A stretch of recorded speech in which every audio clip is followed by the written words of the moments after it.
வணக்கம் and welcome to Bhavam astro channel. இன்னைக்கு நம்ம கைரேகையை பற்றியும் அதன் பலன்களை பற்றியும் பார்க்க போகிறோம். இதற்கு பெண்கள் தங்களது இடது கையையும் ஆண்கள் தங்களது வலது கையையும் பார்க்க வேணுங்க. கோடியிட்டு காட்டியிருப்பது போன்று உங்கள் கைகளில் ரேகை தென்படுகின்றதா? அப்படின்னா இந்த பலன் உங்களுக்கு தாங்க. இப்படி இரண்டு ரேகைகளும் இணைந்திருக்கும்னா நீங்கள் உங்களை சார்ந்தவர்களுக்கு மிகவும் விசுவாசமானவராங்களா கண்டிப்பாக இருப்பீங்க. கடின முயற்சிகளை மேற்கொண்டு அதன் மூலம் வெற்றியை உங்களோட வசப்படுத்துவீங்க. அது மட்டும் இல்லாமல் வித்தியாசமான செயல்களை செஞ்சு அதன் மூலம் மகிழ்ச்சியும் அடைவீங்க.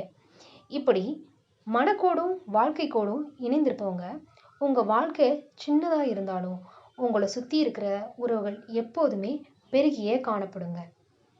இது போன்ற தகவல்களை மேலும் தெரிந்து கொள்வதற்கு பவம் ஆஸ்ட்ரோ சேனலை சப்ஸ்கிரைப் பண்ணுங்கள். நன்றி.